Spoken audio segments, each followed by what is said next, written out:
ഭഗവത്തെ വാസുദേവായ. ഓം നമോ ഭഗവത്തെ വാസുദേവായ. ഓം നമോ ഭഗവത്തെ വാസുദേവായ. ഓം അജ്ഞാനതിമിരാന്ധസ്യ ജ്ഞാനാഞ്ജനശലാകയ ചക്ഷുരുന്മിലിതം യേന തസ്മൈ ശ്രീഗുരവേ നമഃ. श्रीचैतन्यमनोभीष्टं स्थापितं येन भूतले स्वयं रूपा कदा मह्यं ददाति स्वपदान्तिकं. वन्देऽहं श्रीगुरो श्रीयुतापदकमलं श्रीगुरून् वैष्णवांश्च श्रीरूपं साग्रजातं सहगणरघुनाथान्वितं तं सजीवं साद्वैतं सावधूतं परिजनसहितं कृष्णचैतन्यदेवं श्रीराधा कृष्णपादान् सहगण ललिता श्रीविशाखान्वितांश्च हे कृष्णकरुणा सिन्धो दीनबन्धो जगत्पते गोपेशा गोपिका कान्ता राधा कान्ता नमोऽस्तुते. तप्त काञ्चन गौराङ्गी राधे वृन्दावनेश्वरी वृषभानुसुते देवी प्रणमामि हरिप्रिये.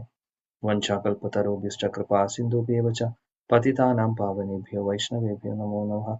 नमो विष्णुपादाय कृष्णप्रेष्ठाय भूतले श्रीमते भक्तिवेदान्तस्वामिनिति नामिने नमस्ते सरस्वती देवे गौरवाणी प्रचारिणे निर्विशेष शून्यवादी पाश्चात्यदेशतारिणे. जय श्री कृष्ण चैतन्य प्रभु नित्यानंद श्री अद्वैत गदाधर श्रीवासादि गौर भक्तवृंद. हरे कृष्ण कृष्ण कृष्ण हरे हरे, हरे राम राम राम हरे हरे. हरे कृष्ण कृष्ण कृष्ण हरे हरे, हरे राम राम राम हरे हरे. हरे कृष्ण कृष्ण कृष्ण हरे हरे, हरे राम राम हरे हरे. मूगं करोति वाचालं पंगुं लङ्घयते गिरिं यत्कृपातमहं वन्दे श्रीगुरुदीनतारिणं परमानन्दमाधवं श्रीचैतन्यमीश्वरम्.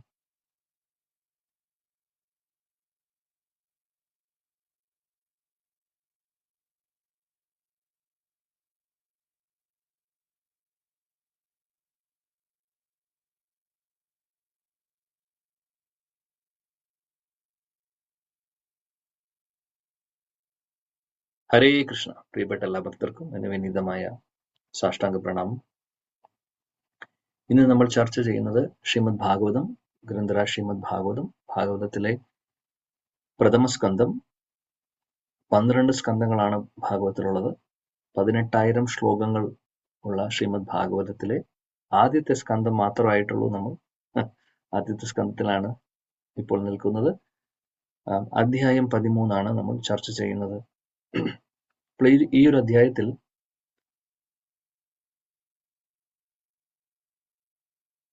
കുരുക്ഷേത്ര യുദ്ധം കഴിഞ്ഞതിന് ശേഷം യുധിഷ്ഠിര മഹാരാജാവിന് പാണ്ഡവർക്ക് രാജ്യം ലഭിക്കുന്നു. നമുക്കറിയാം കുരുക്ഷേത്ര യുദ്ധത്തിൽ എന്ത് സംഭവിക്കുന്നു എന്നുള്ളത്. അവിടെയുള്ള അതായത് കൗരവ പക്ഷത്തിലുള്ള എല്ലാവരും മരിക്കുന്നു. ഭഗവാൻ മരിക്കുക എന്ന് പറഞ്ഞു കഴിഞ്ഞാൽ ഭഗവാന്റെ സമക്ഷത്തിൽ ആണ് അവർ മരിക്കുന്നത്.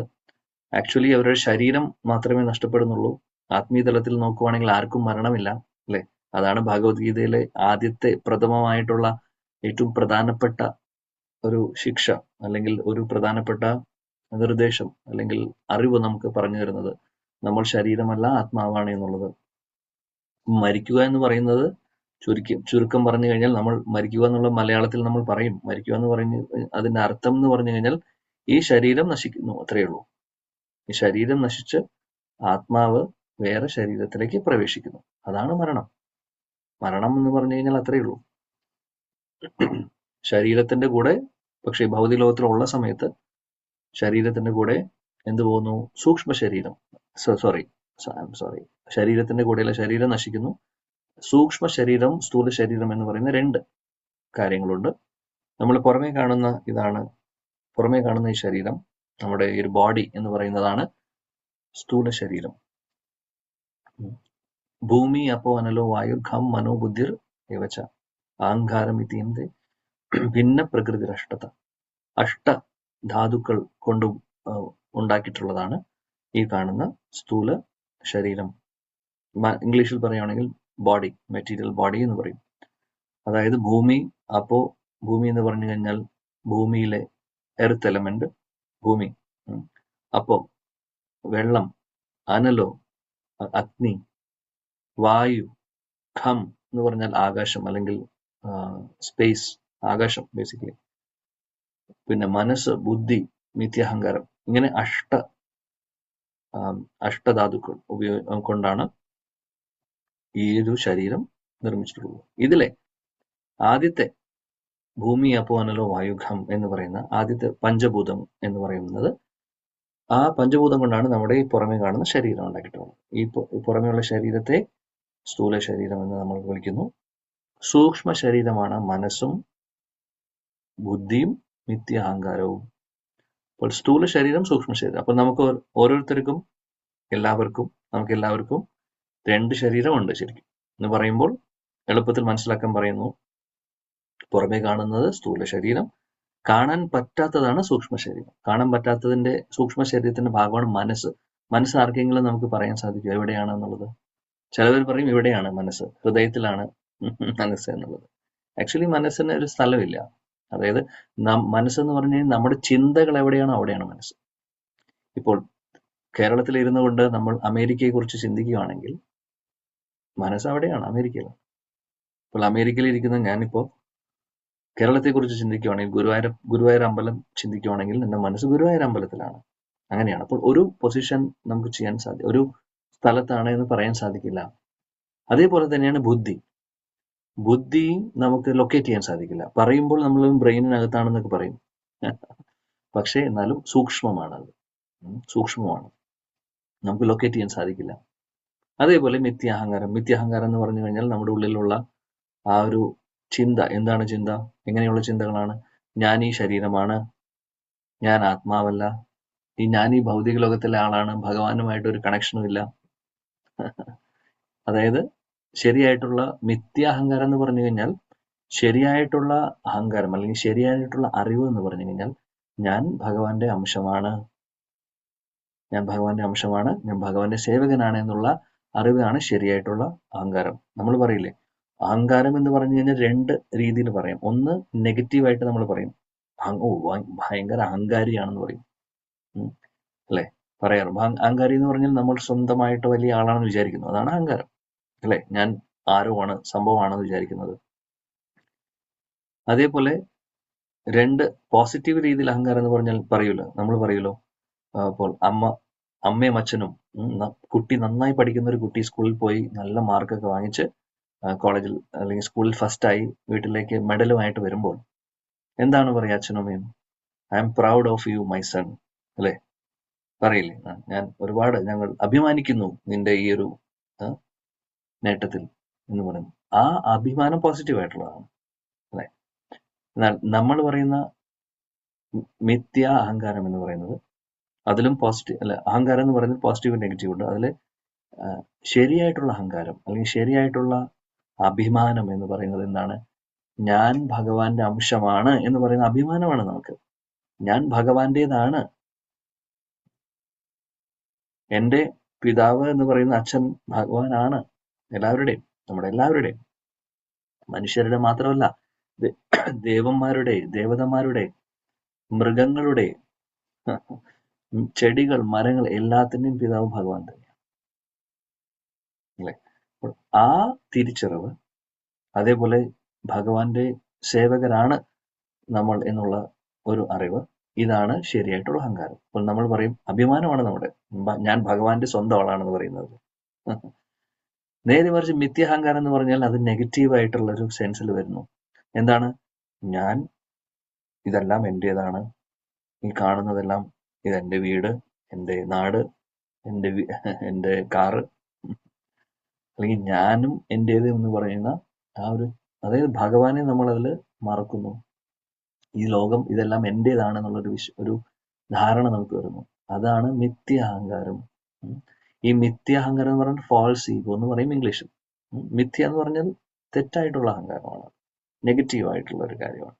സോ ഈ ഒരു കാര്യം, ഈ മിഥ്യാഹങ്കാരം എന്ന് പറയുന്നതും ആക്ച്വലി പറയുകയാണെങ്കിൽ സൂക്ഷ്മ ശരീരത്തിന്റെ ഭാഗമാണ്. അപ്പോൾ ഈ ഒരു മിഥ്യാഹങ്കാരം ബുദ്ധിയും മനസ്സുമാണ് നമ്മൾ മരിക്കുന്ന സമയത്ത് എന്ത് സംഭവിക്കുന്നത്? ആത്മാവിന്റെ കൂടെ അടുത്ത ശരീരത്തിലേക്ക് പ്രവേശിക്കുന്നത്. അപ്പോൾ ആത്മാവ് പോകുന്ന കൂട്ടത്തിൽ, ഈ കൂട്ടത്തിൽ 3 പേര് പോകുന്നുണ്ട്. ആരൊക്കെയാണ്?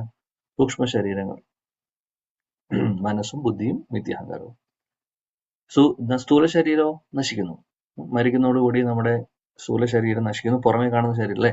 മരിച്ചു കഴിഞ്ഞാൽ ബോഡി നമ്മൾ കത്തിച്ചു കളയുക ചെയ്യുക, അല്ലെ?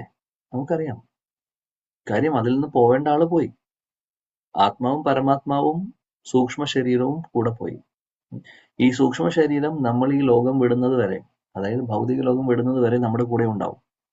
സൂക്ഷ്മ ശരീരം മാറുന്നില്ല, സ്ഥൂല ശരീരം മാറിക്കൊണ്ടിരിക്കുന്നു.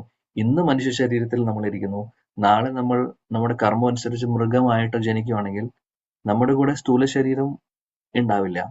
കാര്യം ബോഡി മാറുന്നുണ്ട്. സൂക്ഷ്മ ശരീരം അപ്പോഴും നമ്മുടെ കൂടെയുണ്ട്. മനസ്സുണ്ടാവും, അതേ മനസ്സ് തന്നെയായിരിക്കും, മനസ്സ് മാറുന്നില്ല. അതേപോലെ ബുദ്ധിയും മിഥ്യാഹങ്കാരം. കാര്യം അതുകൊണ്ടാണ് കർമ്മം എന്ന് പറയുന്ന സംഭവം ഉള്ളത്. കാര്യം ഈ മനസ്സിനകത്താണ് ഈ ഇംപ്രഷൻസ് എല്ലാം, നമ്മൾ ചെയ്തു കൂട്ടുന്ന കാര്യങ്ങളുടെ ആ ഒരു റിയാക്ഷനും ഒക്കെ, ഇതെല്ലാം മനസ്സിന്റെ ആ ഒരു മായിട്ട് കണക്റ്റഡ് ആയിട്ടുള്ള കാര്യങ്ങളാണ്. അതുകൊണ്ടാണ് നമ്മൾ കഴിഞ്ഞ ജന്മത്തിൽ നമ്മൾ ചിലപ്പോൾ പശുവായിരുന്നു, മൃഗമായിരുന്നു, ചെടിയായിരുന്നു എന്നൊക്കെ പറയുന്നതിന്റെ അർത്ഥം ശരീരം മാറിക്കൊണ്ടിരിക്കുക, സ്ഥൂല ശരീരം മാറിക്കൊണ്ടിരിക്കുന്നു, സൂക്ഷ്മ ശരീരം മാറുന്നില്ല. അതാണ് നമ്മൾ ഇപ്പോഴും ക്യാരി ചെയ്ത് അടുത്ത ശരീരത്തിലേക്ക് കൊണ്ടുപോകുന്നത്. എന്നാൽ ഈ ഒരു ശരീരം നമ്മൾ ഇവിടെ നിന്ന് പോകുമ്പോൾ, ഭഗവാന്റെ അടുത്തേക്ക് പോകുമ്പോൾ ഇതെല്ലാം നമ്മൾ ഇവിടെ ഉപേക്ഷിച്ച് പോകുന്നു. ഈവൻ സൂക്ഷ്മ ശരീരവും നമ്മൾ ഉപേക്ഷിക്കും. അതുവരെ നമ്മുടെ കൂടെ സൂക്ഷ്മ ശരീരം ഉണ്ടാവും. എന്നാൽ ഭഗവാൻ ആധ്യാത്മിക ലോകത്തിലേക്ക് നമ്മൾ പ്രവേശിക്കുന്ന സമയത്ത് നമ്മളിവിടെ അതെല്ലാം ഉപേക്ഷിച്ചിട്ടാണ് പോകുന്നത്. എന്തുകൊണ്ട് ഇതൊക്കെ പറഞ്ഞു എന്ന് പറഞ്ഞു കഴിഞ്ഞാൽ, നമ്മൾ കുരുക്ഷേത്ര യുദ്ധക്കളത്തിൽ അവിടെ ആളുകൾ മരിക്കുന്നു എന്ന് പറയുന്നതിന്റെ അർത്ഥം അവരുടെ ശരീരം നശിക്കുന്നു, എന്നാൽ ഭഗവാന്റെ സമക്ഷത്തിൽ നടന്നതുകൊണ്ട് അവർക്ക് എല്ലാവർക്കും മുക്തി കിട്ടുന്നു. ഇത് ഭാഗവതം പറയുന്നു, ശാസ്ത്രങ്ങൾ പറയുന്നു.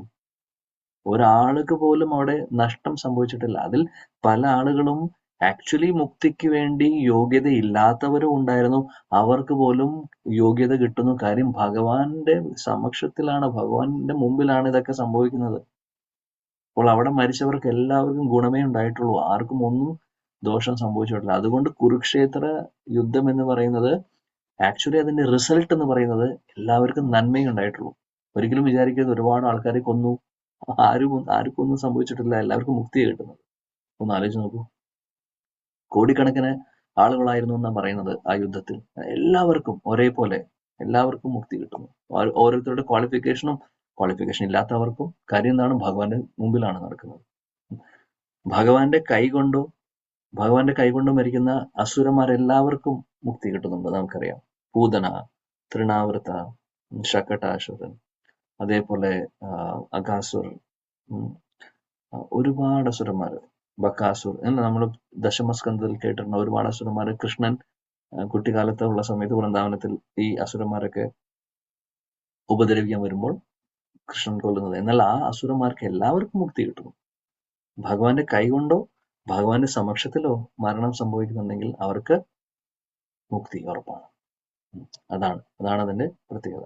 അപ്പോൾ ഇവിടെ ഇത് പറയാൻ കാര്യം, നമ്മളിപ്പോൾ ചർച്ച ചെയ്യുന്ന അധ്യായത്തിൽ ഈ യുദ്ധം കഴിഞ്ഞു, ആ ഒരു സിറ്റുവേഷനാണ്, ആ ഒരു സീനാണ് നമ്മളിപ്പോൾ കാണുന്നത്. എന്തുകൊണ്ട് ഇത് പറയുന്നു വെച്ചാൽ, പുതുതായിട്ട് ജോയിൻ ചെയ്തിട്ടുള്ളവരുള്ളത് കൊണ്ട് പറയുന്നതാണ്. യുദ്ധം കഴിഞ്ഞു, രാജ്യം ആർക്ക് കിട്ടി? പാണ്ഡവർക്ക് കിട്ടി. അപ്പോൾ ദുര്യോധനാദികൾ ഓൾറെഡി പോയി, അവര് മരിക്കുന്നു. എന്നാൽ ബാക്കിയുള്ളത് ആരാണ്? ധൃതരാഷ്ട്രമുണ്ട്, ഗാന്ധാരി ദേവിയുണ്ട്, ബാക്കി പാണ്ഡവർ. അപ്പോൾ പാണ്ഡവരുടെ കൂടെയാണ് ധൃതരാഷ്ട്രവും ഗാന്ധാരിയും താമസിക്കുന്നത്. ധൃതരാഷ്ട്രർക്ക് നമുക്കറിയാം, ഭഗവത്ഗീതയിലെ ആദ്യത്തെ ശ്ലോകം തന്നെ, ധർമ്മക്ഷേത്രേ കുരുക്ഷേത്രേ സമവേദ യുയുക്സവ മാമക പാണ്ഡവശ്ചൈവ കിം അകൂർവത സഞ്ജയ. മാമക അതായത് ധൃതരാഷ്ട്ര ഒരുപാട് അദ്ദേഹം എന്താ പറയാ, പാർഷ്യാലിറ്റി കാണിക്കുന്നുണ്ടായിരുന്നു. ആക്ച്വലി ധൃതരാഷ്ട്ര മക്കളെ പോലെ തന്നെ കാണേണ്ടതാണ് പാണ്ഡുവിന്റെ മക്കളെ, അതായത് പാണ്ഡവരെ. എന്നാൽ അവിടെ അദ്ദേഹത്തിന് പക്ഷാഭേദം കാണിച്ചിരുന്നു. മാത്രമല്ല, പാണ്ഡവരെ നശിപ്പിക്കുക എന്നുള്ളൊരു ഉദ്ദേശമായിരുന്നു ധൃതരാഷ്ട്രവും ഉണ്ടായിരുന്നത്. ദുര്യോധനൻ ചെയ്തിട്ടുള്ള എല്ലാ പ്ലാനുകൾക്കും കൂടെ കൂട്ടുനിൽക്കുന്നു, സമ്മതം കൊടുക്കുന്നു ധൃതരാഷ്ട്രം. ധൃതരാഷ്ട്രക്ക് പാണ്ഡവരുടെ നാശമാണ് കാണാൻ ആഗ്രഹിച്ചിരുന്നത്. എന്നാൽ ഒന്ന് ആലോചിച്ച് നോക്കൂ, ഭഗവാന്റെ നിയോഗപ്രകാരം എല്ലാവരും മരിക്കുന്നു. അവസാനം ധൃതരാഷ്ട്രക്കൊന്നും സംഭവിക്കുന്നില്ല, ഗാന്ധാരിക്കൊന്നും സംഭവിക്കുന്നില്ല. ഇവര് എവിടെ പോവും? മക്കൾ ആരുമില്ല, എല്ലാ മക്കളും മരിക്കുന്നു, ഒന്നുമില്ല. പക്ഷെ ആരാണ് നോക്കുന്നത് അവരെ? യുധിഷ്ഠിര മഹാരാജാവ്. യുധിഷ്ഠിര മഹാരാജാവിനും പാണ്ഡവർക്കും കൗരവരിലെ എല്ലാവരും, ഈവൻ ദുര്യോധനൻ പോലും സ്വന്തം സഹോദരനെ പോലെയായിരുന്നു അവരെ കാണുന്നുണ്ടായിരുന്നത്. അതുകൊണ്ടാണ് അർജുനൻ യുദ്ധം ചെയ്യാൻ വേണ്ടി യുദ്ധകളത്തിൽ നിൽക്കുന്ന സമയത്ത് പറയുന്നുണ്ടായിരുന്നു, ഓ ഇവരെന്റെ ബന്ധുക്കളാണ്, ഇവർക്കെതിരെ എങ്ങനെ എനിക്ക് യുദ്ധം എങ്ങനെ ചെയ്യാൻ സാധിക്കും? ഇതാ ഒരുപാട് സഹോദരങ്ങള്, അച്ഛന്റെ സ്ഥാനത്തിലുള്ളവര്, ഗുരുവിന്റെ സ്ഥാനത്തിലുള്ളവര്, ഇവരോട് എങ്ങനെ ഞാൻ യുദ്ധം ചെയ്യും? ഇതായിരുന്നു അർജുനന്റെ ആ ഒരു വിഷമം. അതുകൊണ്ടാണ്, ആ വിഷമം കൊണ്ടാണ് ഭഗവത്ഗീത ഭഗവാൻ പറയുന്നത്, അല്ലെ? അപ്പോൾ ഇങ്ങനെ സംഭവിച്ചപ്പോൾ ധൃതരാഷ്ട്രയും ഗാന്ധാരിയും യുധിഷ്ഠിര മഹാരാജ വളരെ സന്തോഷത്തോടുകൂടി വീട്ടിലേക്ക് കൊണ്ടുവന്ന് സ്വന്തം അച്ഛനെയും അമ്മയെയും നോക്കുന്നേക്കാൾ അതിനേക്കാൾ കൂടുതൽ വേണ്ട എല്ലാവിധ സൗകര്യങ്ങളും ചെയ്തു കൊടുത്ത് അവർക്ക് അതിനു വേണ്ടിയിട്ടുള്ള അവിടെ താമസിപ്പിക്കുന്നു. അങ്ങനെ ഒരുപാട് കാലം, പിന്നെയും സമയം പോയിക്കൊണ്ടിരിക്കുകയാണ്. ആ സമയത്ത് വിതുരരില്ല, അല്ലെ? വിതുരരെ നമുക്കറിയാം, വിതുര മഹാത്മാ ധൃതരാഷ്ട്രയും പാണ്ഡുവിന്റെയും സഹോദരനാണ്. വിതുരര് വളരെ വളരെ വരിഷ്ഠനായിട്ടുള്ള ഭക്തനാണ്. യുദ്ധം നടക്കുന്ന സമയത്ത് വിതുരരില്ല, നമുക്കറിയാം. ദുര്യോധനൻ വിതുരനെ കളിയാക്കിക്കൊണ്ട് വീട്ടിൽ നിന്ന് പൊക്കോളാൻ പറയുന്നു. കാര്യം പാണ്ഡവരെ സപ്പോർട്ട് ചെയ്തുകൊണ്ട് വിതുരർ പറഞ്ഞപ്പോൾ, അതായത് ഈ യുദ്ധത്തിന്റെ ആവശ്യമൊന്നുമില്ല, അവർക്ക് വേണ്ടത് കൊടുത്തോളൂ, അവർക്ക് ഒന്നും കൊടുത്തില്ല, അറ്റ്ലീസ്റ്റ് കുറച്ചെങ്കിലും നിങ്ങൾ കൊടുക്കൂ എന്ന് പറഞ്ഞു വിതുരർ. അത് പറഞ്ഞപ്പോൾ വിതുരർ ശത്രുവായി. ദുര്യോധനൻ ഇറക്കി വിടുന്നു വീട്ടിൽ നിന്ന്. അങ്ങനെ വിതുരര്, അദ്ദേഹം ശുദ്ധഭക്തനായതുകൊണ്ട് അദ്ദേഹം പുണ്യസ്ഥലങ്ങൾ തീർത്ഥാടനത്തിനൊക്കെ പോയി. ആ സമയത്ത് മൈത്രേയ ഋഷിയെ കാണുന്നു. മൈത്രേയ ഋഷിയിൽ നിന്ന് ഒരുപാട് ഭാഗവതം കേൾക്കുകയാണ് ശരിക്കും ചെയ്യുന്നത്. അതിനുശേഷം പിന്നീട് തിരിച്ചു വരുമ്പോഴേക്കും യുദ്ധമെല്ലാം കഴിഞ്ഞിട്ടുണ്ട്. പാണ്ഡവരുടെ വിജയം സംഭവിച്ചു. അങ്ങനെ ധൃതരാഷ്ട്രവും ഗാന്ധാരിയും ഇവരുടെ കൂടെ, യുധിഷ്ഠിര മഹാരാജന്റെ കൂടെ കൊട്ടാരത്തിൽ താമസിക്കുന്നു. വിതുരർ അവിടേക്ക് വരുന്നു. വിതുരർ വന്നതിന് ശേഷം നേരെ അവിടെ വന്ന് യുധിഷ്ഠിര മഹാരാജാവിനെ കണ്ട്, ഇവരെല്ലാവരെയും കണ്ട്, ഈ ഒരു സെക്ഷൻ നമ്മൾ ഓൾറെഡി കണ്ടു, ഈ ഒരു അധ്യായത്തിൽ തന്നെ പഠിച്ചു. അപ്പോൾ അതായത് യുധിഷ്ഠിര മഹാരാജാവ് സ്വന്തം അച്ഛനെ കാണുന്ന പോലെയാണ് വിതുരരെയൊക്കെ കാണുന്നത്. വിതുരരെ സ്വീകരിക്കുന്നതും വേണ്ട ഉപചാരങ്ങളൊക്കെ ചെയ്യുന്നതും. അതിനുശേഷം നേരെ ധൃതരാഷ്ട്ര അടുത്ത് പോവാണ്. കാര്യം വിതുരർ വന്നതിന്റെ ഉദ്ദേശം തന്നെ അതാണ്. കാര്യം ധൃതരാഷ്ട്രനെ ഒരുപാട് വിതുരർ ഉപദേശിച്ചിട്ടുണ്ട്, യുദ്ധത്തിന് മുമ്പും പലപ്പോഴും ഒക്കെ ആയിട്ട്. ധൃതരാഷ്ട്രോട് പറഞ്ഞിട്ടുണ്ട്, നിന്റെ മകൻ അതായത് ദുര്യോധനന്റെ ബുദ്ധി ശരിയല്ല. ദുര്യോധനൻ എല്ലാവർക്കും ദോഷം ഉണ്ടാവുന്ന രീതിയിൽ പാണ്ഡവരെ നശിപ്പിക്കാനും വേണ്ടിയും അങ്ങനെയുള്ള മോശമായിട്ടുള്ള കാര്യങ്ങൾ ചെയ്യാൻ വേണ്ടി മുതിരുന്നു. അച്ഛനായിട്ടുള്ള നിങ്ങൾ അതിന് കൂട്ടുനിൽക്കരുത്. സ്വന്തം സഹോദരനാണ് പറയുന്നത്. ധൃതരാഷ്ട്രത് സ്വീകരിച്ചില്ല, ഒരു ഉപദേശവും സ്വീകരിച്ചിരുന്നില്ല അന്ന്. എന്നാൽ വിതുരരുടെ മഹാകാരുണ്യം കൊണ്ട് അദ്ദേഹം തിരിച്ചു വരുവാണ്. ഓക്കെ, എല്ലാം നശിച്ചു, ഇനി ഒന്നുമില്ല. പാണ്ഡവരുടെ കൂടെ പറയുന്നു, അതായത് നായയെ പോലെ, അല്ലെങ്കിൽ ഒരു മൃഗത്തെ പോലെ, അതായത് എല്ലാം നഷ്ടപ്പെട്ടു, ഇനി ആരും ഇല്ല ഡിപ്പെൻഡ് ചെയ്യാൻ. നാണമില്ലാതെ നിങ്ങൾ യുധിഷ്ഠിര മഹാരാജാവിന്റെ കൂടെ നിൽക്കുമല്ലേ എന്ന് ചോദിക്കുകയാണ് വിതുരർ. വേറെ ഒന്നും കൊണ്ടല്ല, എന്തുകൊണ്ട് നിങ്ങൾക്ക് ഇപ്പോഴും ഭൗതികമായിട്ടുള്ള കാര്യങ്ങളിൽ നിന്ന് അറ്റാച്ച്മെന്റ്, നിങ്ങളുടെ ഈ ഒരു ആസക്തി പോയിട്ടില്ല? ഭൗതികമായിട്ടുള്ള കാര്യങ്ങളിൽ നിന്ന് ആസക്തി എന്തുകൊണ്ട് നിങ്ങൾക്ക് പോയിട്ടില്ല? നിങ്ങൾ എന്നേ ഇതെല്ലാം ഉപേക്ഷിച്ച്, വിതുരർ പറയുന്നതാണ് സ്വന്തം സഹോദരനോട്, ഇതെല്ലാം ഉപേക്ഷിച്ച് നിങ്ങൾ ഭക്തിമാർഗം സ്വീകരിക്കേണ്ട സമയം കഴിഞ്ഞു. കാട്ടിലേക്ക് പോയി നിങ്ങൾ വാനപ്രസ്ഥം സ്വീകരിക്കേണ്ട സമയം കഴിഞ്ഞു. എന്തിനാണ് വീണ്ടും ഈ രാജ്യത്ത്? ഇവിടെ എല്ലാം നഷ്ടപ്പെട്ടു, എന്നിട്ട് നാണമില്ലേ നിങ്ങൾക്ക് എന്ന് ചോദിക്കുന്നു. വിതുരർ വന്ന് ഉപദേശം വീണ്ടും കൊടുക്കുന്നു. ഇത് നേരത്തെ കൊടുത്തതാണ്, നേരത്തെ നല്ല രീതിയിൽ പറഞ്ഞിട്ടുണ്ട്. അപ്പോൾ അദ്ദേഹത്തെ വീട്ടിൽ നിന്ന് പുറത്താക്കി. ഇപ്പോൾ ഇദ്ദേഹം തിരിച്ചു വന്നു വീണ്ടും. കാര്യം വിതുരര് അദ്ദേഹം ശുദ്ധ ഭക്തനായതുകൊണ്ട് അദ്ദേഹത്തിന്റെ ഉള്ളിൽ ആഗ്രഹമായിരുന്നു എന്റെ സഹോദരനായിട്ടുള്ള ധൃതരാഷ്ട്രർക്ക് നല്ലത് വരണം എന്നുള്ളത്. അദ്ദേഹത്തിന്റെ മുക്തി, അല്ലെങ്കിൽ അദ്ദേഹത്തിന്റെ ആധ്യാത്മികമായിട്ടുള്ള നേട്ടത്തിന് വേണ്ടിയിട്ടാണ് അദ്ദേഹം തിരിച്ചു വരുന്നതും ഉപദേശം കൊടുക്കുന്നതും. അങ്ങനെ ആ ഒരു സീനാണ് ഇപ്പോൾ നമ്മൾ പഠിക്കുന്നത്, നമ്മൾ ഇപ്പോൾ ചർച്ച ചെയ്യുന്ന വിഷയം. അങ്ങനെ ധൃതരാഷ്ട്രരെ ഉപദേശിക്കുന്നു. ധൃതരാഷ്ട്ര അപ്പോൾ ആ സമയത്ത് സിറ്റുവേഷൻ അങ്ങനെ ആയതുകൊണ്ട് ധൃതരാഷ്ട്രത്തിന് തലയിൽ ഇത് കുറച്ച് കയറുന്നു. അങ്ങനെ ഉടനെ തന്നെ ഒന്നും മിണ്ടാതെ, ആരോടൊന്നും പറയാതെ ധൃതരാഷ്ട്രവും ഗാന്ധാരിയും കൂടെ പോകുന്നു. സ്വന്തം സേവകനായിട്ടുള്ള സഞ്ജയനോട് പോലും പറയുന്നില്ല ധൃതരാഷ്ട്രർ. ആരും അറിയുന്നില്ല. അടുത്ത ദിവസം എഴുന്നേറ്റ് നോക്കുമ്പോൾ അവിടെ ആരുമില്ല. വിതുരരില്ല, ധൃതരാഷ്ട്രമില്ല, ഗാന്ധാരിയില്ല. യുധിഷ്ഠിര മഹാരാജാവ് എല്ലായിടത്തും തപ്പുവാണ്, എല്ലാവരും അന്വേഷിക്കുകയാണ്, എവിടെ പോയി എന്റെ അച്ഛന്റെ സ്ഥാനത്തുള്ളവരാണ് അവരൊക്കെ എവിടെ പോയി എന്ന് അന്വേഷിക്കുന്നു. അവരെ കാണുന്നില്ല. ഉടനെ സഞ്ജയന്റെ അടുത്ത് പോകുന്നു. സഞ്ജയന്റെ അടുത്ത് ചോദിക്കുന്നു, എവിടെ പോയി ഇവര്? കാര്യം സഞ്ജയൻ അറിയാതെ ധൃതരാഷ്ട്ര എവിടെയും പോവില്ല. ധൃതരാഷ്ട്രയുടെ വലങ്കൈയായിരുന്നു സഞ്ജയൻ. ധൃതരാഷ്ട്ര കണ്ടു കാണില്ല. അപ്പൊ എല്ലാം എപ്പോഴും കൂടെ സഞ്ജയനുണ്ട്. സഞ്ജയൻ പോലും അറിഞ്ഞിട്ടില്ല പോയത്. അതിനുശേഷം അങ്ങനെ വിഷമിച്ചിരിക്കുവാണ് യുധിഷ്ഠിര മഹാരാജാവ്. ഓ, എവിടെ പോയി? അവർക്ക് എന്ത് സംഭവിച്ചിട്ടുണ്ടാവും?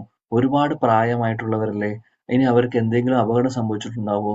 ഓ, ഒരുപാട് ആദിയും വിഷമവും തോന്നുമായിരുന്നു യുധിഷ്ഠിര മഹാരാജാവ്. ഒന്ന് ആലോചിച്ച് നോക്കൂ, ഇത്രയുമൊക്കെ ഇവരെ ഉപദ്രവിച്ച ആളാണ് ധൃതരാഷ്ട്രവും കൂട്ടരും. എന്നിട്ടും അദ്ദേഹത്തിന്റെ ഹൃദയം ഒന്ന് ആലോചിച്ച് നോക്കൂ. യുധിഷ്ഠിര മഹാരാജാവ് ചിന്തിക്കുന്നത്, കരയുവാണ് എവിടെ ഇരുന്ന്. ഓ, എന്റെ മുത്തശ്ശൻ അല്ലെങ്കിൽ എന്റെ അച്ഛന്റെ സ്ഥാനത്തുള്ള ധൃതരാഷ്ട്ര എവിടെ പോയി? കാണുന്നില്ലല്ലോ. എന്റെ അമ്മയുടെ സ്ഥാനത്തുള്ള ഗാന്ധാരി ദേവി എവിടെ പോയി? അങ്ങനെ അദ്ദേഹം വിഷമിച്ച് കരഞ്ഞുകൊണ്ടിരിക്കുകയാണ്. ആ സമയത്ത് അവിടെ നാരദമുനി വരുന്നു. നാരദമുനി വന്ന് യുധിഷ്ഠിര മഹാരാജാവ് നാരദമുനി കണ്ടപ്പോൾ ഉടനെ തന്നെ തൃപ്പാദങ്ങളിൽ നമസ്കരിച്ചുകൊണ്ട് അദ്ദേഹത്തോട് പറയുന്നു, ഈ ഒരു സിറ്റുവേഷനിൽ നിന്ന് എന്നെ രക്ഷിക്കണം. ഒരുപാട് വിഷമമായിട്ടിരിക്കുകയാണ് ഞാൻ. എന്താ സംഭവിച്ചിട്ടുള്ളതെന്ന് അറിയില്ല. എനിക്കറിയില്ല ഇവരെവിടെ പോയി എന്നുള്ളത്. അവർക്ക് എന്ത് സംഭവിച്ചിട്ടുണ്ടാവും? ആരുണ്ട് അവരെ സംരക്ഷിക്കാൻ? ഇത്രയും പ്രായമായില്ലേ, അവർക്ക് ആരുണ്ട് അവരെ പ്രൊട്ടക്ട് ചെയ്യാൻ എന്ന് പറഞ്ഞ് വിഷമം കൊണ്ട് യുധിഷ്ഠിര മഹാരാജാവ് പറയുന്നു നാരദമുനിയോട്. ആ സമയത്ത് നാരദമുനി ഉപദേശങ്ങൾ കൊടുക്കുവാണ് യുധിഷ്ഠിര മഹാരാജാവ്. ആ ഒരു സെക്ഷനാണ് നമ്മളിപ്പോൾ ഇന്ന് ചർച്ച ചെയ്യുന്നതും ആ ഒരു ഭാഗമാണ് നമ്മൾ വായിക്കുന്നത്. ഓക്കെ, അപ്പോൾ ആദ്യമായിട്ട് കയറിയവർക്കൊരു ചെറിയൊരു ഓവർവ്യൂ തന്നതാണ്. എന്തായാലും വളരെ നല്ലൊരു കാര്യമാണ് ശ്രീമദ് ഭാഗവതം കേൾക്കുന്നത്. 50-ാമത്തെ ശ്ലോകം ആരെങ്കിലും വായിക്കാം. ഞാൻ ആദ്യം ശ്ലോകം വായിക്കാം, അതിന്റെ വിവർത്തനം ഭാവാർത്ഥവും മലയാളത്തിൽ വായിക്കാം. നിഷ്പാദിതം ദേവകൃത്യം അവശേഷം പ്രതീക്ഷത്തെ താവത് യൂയം അവേക്ഷത്വം ഭവേത് യാവത് ഇഹേശ്വരഃ. യെസ്. ഹരേ കൃഷ്ണ. നമോ ഭഗവതേ വാസുദേവായ. നിഷ്പാദിതം ദേവകൃത്യം അവശേഷം പ്രതീക്ഷതേ താവത് യൂയം അവേശത്വം ഭവേത് യാവത് ഇഹേശ്വരഃ. ഹരേ കൃഷ്ണ. ഹരേ കൃഷ്ണ. ഹരേ കൃഷ്ണ. ഓം നമോ ഭഗവതേ വാസുദേവായ. നിഷ്പാദിതം ദേവകൃത്യം അവശേഷം പ്രതീക്ഷതേ താവത് യൂയം അവേശത്വം ഭവേത് യാവത് ഇഹ ഈശ്വരാ. ഹരേ കൃഷ്ണ. Thank you. ഹരേ കൃഷ്ണ. വായിച്ചു. ഓം നമോ ഭഗവതേ വാസുദേവായ. നിഷ്പാദിതം ദേവകൃത്യം അവശേഷം പ്രതീക്ഷതേ താവത് യൂയമവേക്ഷധ്വം ഭവേത് യാവദിഹേശ്വരഃ. Hare thank you. കൃഷ്ണ. വേറെ ആരെങ്കിലും വിവർത്തനം ഭാവാർത്ഥം വായിച്ചു? ഹരേ കൃഷ്ണ. ഹരേ കൃഷ്ണ പ്രഭുജി. യെസ്. വായിച്ചോളൂ. ശ്ലോകം വായിക്കണമെങ്കിൽ വായിച്ചോളൂ, നോ പ്രോബ്ലം. ഹരേ കൃഷ്ണ. നിഷ്പാദിതം ദേവകൃത്യം അവശേഷം പ്രതീക്ഷതേ താവത് യൂയമവേക്ഷധ്വം ഭവേത് യാവദിഹേശ്വരഃ. ഹരേ കൃഷ്ണ. യെസ്, അടുത്ത ആള്. ഹരേ കൃഷ്ണ പ്രഭുജി. നിഷ്പാദിതം ദേവകൃത്യം അവശേഷം പ്രതീക്ഷതേ താവത് യൂയമവേക്ഷധ്വം ഭവേത് യാവദിഹേശ്വരഃ. വിവർത്തനം വായിക്കുന്നു പ്രഭുജി. ഹരേ കൃഷ്ണ. അടുത്ത ആള് വായിക്കട്ടെ. Thank you Manasi. Hare Krishna. Okay, വിവർത്തനം ഓക്കെ. വിദ്യമാതജി വായിക്കുന്നു. പുസ്തകം ഉണ്ടോ കയ്യില്? ഭാഗവതം ഉണ്ട് പ്രഭു. വായിച്ചോളൂ. നിഷ്പാദിതം ദേവകൃത്യം അവശേഷം പ്രതീക്ഷതേ താവത് യൂയമവേശത്വം ഭവേത് യാവദിഹീശ്വരഃ. ഹരേ കൃഷ്ണ പ്രഭു. Hare Krishna. Thank you. Okay, വിവർത്തനം ഭാവാർത്ഥം കൂടെ വായിക്കൂ എല്ലാവരും. ആരെങ്കിലും ഒരാള്. ജയന്തി മാതജി വായിച്ചോളൂ. हरे कृष्ण प्रभु जी। हरे कृष्ण. വിവർത്തനം ഭാവാർത്ഥം. ശ്രീല ജെ. ദേവന്മാരെ സഹായിക്കുന്നതിനായി ഭഗവാൻ അദ്ദേഹത്തിന്റെ കർത്തവ്യങ്ങൾ നേരത്തെ തന്നെ നിർവഹിച്ചു കഴിഞ്ഞിരിക്കുന്നു. മാത്രവുമല്ല അവശേഷിക്കുന്നവ അദ്ദേഹം കരുതി വെച്ചിരിക്കുന്നു. ഭഗവാൻ ഈ ഭൂമിയിൽ ഉള്ള കാലത്തോളം നിങ്ങൾ പാണ്ഡവർക്ക് കാത്തിരിക്കാൻ വിശ്രമിക്കാൻ അനുവാദമുണ്ടായിരിക്കുന്നതാണ്. ഭാവാർത്ഥം. ഭഗവാനോട് മാത്രമല്ല ഭഗവത് ഭക്തരോടും ഈർഷ്യയുള്ള അസുരന്മാരാൽ ഭൗതിക ലോകത്തെ ഭരണനിർവാഹകരായ ഭഗവത് പ്രതിനിധികളായ ദേവന്മാർ അത്യന്തം ശല്യപ്പെടുത്തപ്പെടുമ്പോൾ അവരെ സഹായിക്കാനായി ഭഗവാൻ ആത്മീയ ലോകത്തിലെ ഉത്തുംഗ ലോകവും അദ്ദേഹത്തിന്റെ ധാമവുമായ കൃഷ്ണലോകത്തിൽ നിന്നും ഭൂമിയിൽ അവതരിക്കുന്നു.